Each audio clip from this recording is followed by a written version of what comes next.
Então, daí tem um ramo da física que é super legal, que estuda como é que a gente consegue ver as coisas. Esse ramo se chama ótica. Por exemplo, como é que a gente consegue ver as coisas?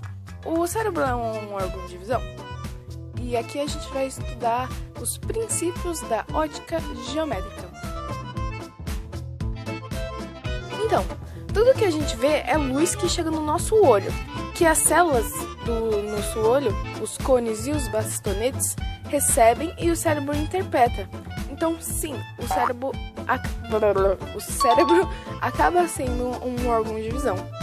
Mas, se assim, tudo solta luz, tudo emite luz, então, não é desse jeito. Assim, a gente tem duas fontes de luz, a primária e a secundária. A primária tem luz própria, enquanto a secundária não tem luz própria. A secundária apenas reflete a luz da primária. Então, a primária tem subdivisões. Ela tem a incandescente, que é muito quente, é tipo temperatura acima de 500 graus Celsius, e a luminescente, que é bem fria. A luminescente tem duas ramificações também, a fluorescente, que é essas lâmpadas aí que tem em escola, e a fosforescente, que é uma luz que continua mais um pouco mesmo depois que você apaga.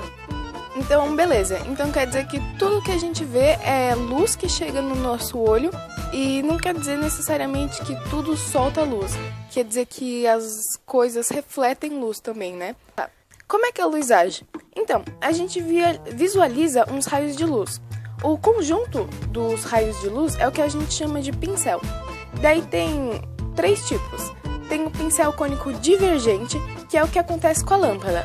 Olha aí para a lâmpada da sua casa. Ela tá mandando vários raios de luz para todo lado.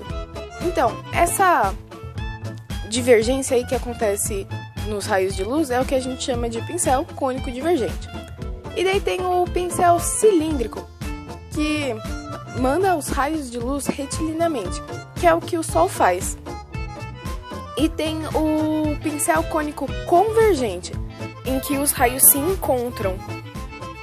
Mas beleza, onde é que a luz se propaga, né?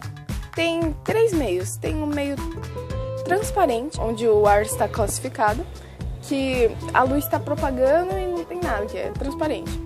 Tem o meio translúcido, que é tipo um vidro não regular, sabe? Que ele é meio sujinho, dá uma aparência de sujo mesmo. E tem o meio opaco, que é tipo uma cadeira, uma mesa em que a luz não passa por ele. Só que assim, os nossos raios de luz têm certos princípios. Eles são 3. Tem a reversibilidade dos raios de luz, a independência dos raios de luz e a propagação retilínea nos meios homogêneos e transparentes dos raios de luz. Se um motorista vê o passageiro no retrovisor, o passageiro também consegue ver ele? Como é que a gente explica isso? Então, isso é explicado pelo princípio da reversibilidade dos raios de luz, que assim, tanto faz onde que a luz está, a trajetória dela continuará sendo a mesma.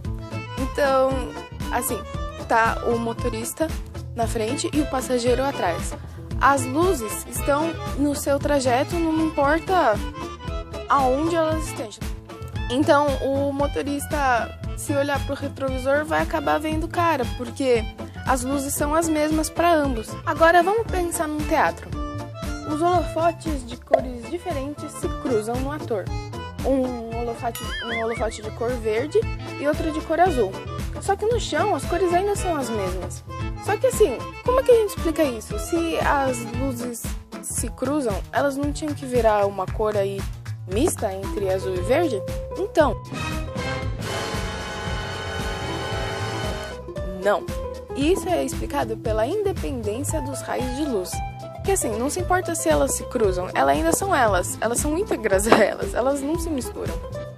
Por isso que nos holofotes, mesmo se elas se cruzarem, elas vão continuar mantendo sua própria cor, verde e azul. Agora vamos pensar um pouquinho sobre as sombras. Como é que as sombras acontecem? Por que isso acontece? Então, a luz, ela caminha de forma retilínea. E quando tem um bloqueio no caminho, tipo, só vai fazer com que dê uma certa um certo buraco nessa propagação, então forma a sombra. Esse é o terceiro princípio, que é a propagação retilínea da luz. Só que essa propagação retilínea, onde os raios acontecem paralelamente e bonitinhos assim, em linha reta, só acontece nos meios homogêneos e transparentes. Ou seja, quando o ar tá limpinho, bonitinho, porque quando é um troço todo esfumaçado, tipo a neblina, isso não acontece, a sombra acaba ficando meio deforme. Também, quando acontece sombra, a gente pode observar um feixe mais clarinho, e isso a gente chama de penumbra. A propagação retilínea da luz também pode ser evidenciada nos eclipses. Vamos pensar no nosso sistema solar. Vamos ver o Sol mandando seus raios de luz num pincel cilíndrico e vamos olhar para a nossa Lua. Muito bem, quando a Lua está nova, acontece o eclipse solar. Por quê? Porque a Lua está bloqueando a passagem da luz do Sol, então a gente não consegue mais ver o Sol. Isso na Lua nova. Falando isso de uma forma mais elegante, a gente pode dizer que o eclipse do Sol ocorre quando o cone de sombra e o de penumbra da Lua interceptam a superfície da Terra. E o eclipse lunar ocorre na Lua cheia. Falando de uma forma científica, o eclipse total da Lua ocorre quando ela está totalmente imersa no cone de sombra da Terra.